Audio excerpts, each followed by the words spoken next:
আসসালামু আলাইকুম, কেমন আছেন সবাই? আশা করি ভালো আছেন। তো আজকে আপনাদেরকে কিছু বিষয়ে সতর্ক করব।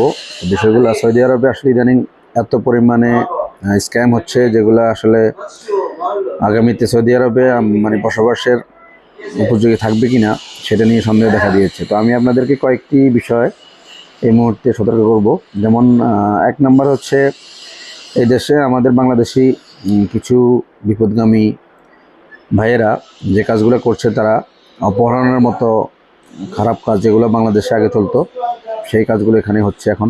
অপহরণ করে তারপরে মুক্তিপণ দাবি করা, এটা হলো এক নম্বর। তারপর দুই নম্বরে আমি যে বিষয়টা নিয়ে আলোচনা করবো সেটি হচ্ছে আরও মারাত্মক একটি বিষয়।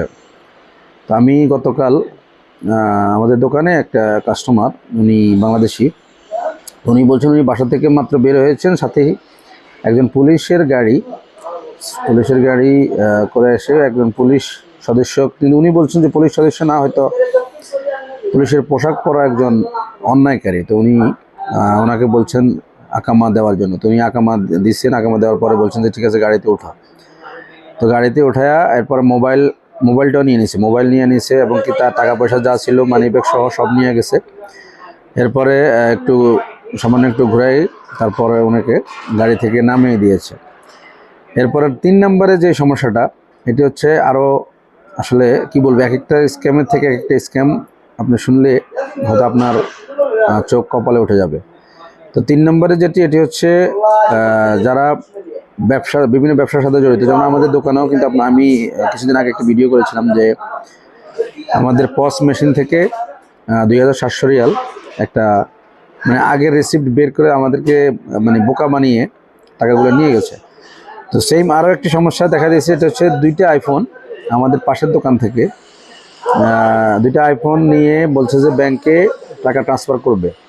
তো সে কী করছে, তার একটা মেসেজ ছিল, সেম যত টাকার দামের আইফোন কিনেছে, দুইটা আইফোন 10,000 রিয়ালের, সেম টাকাটা সে মেসেজটা দেখিয়ে দোকানদারকে জলদি করে সে চলে গেছে।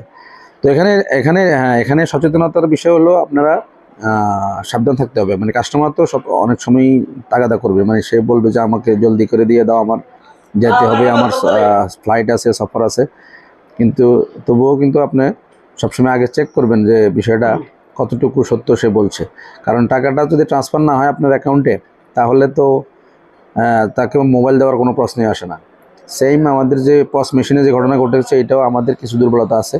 আমাদের আসলে আর একটু মানে সচেতনতার সাথে বিষয়গুলো দেখা উচিত ছিল। তো এরকম আরও কিছু সমস্যা সৌদি আরবে আসলে ইদানিং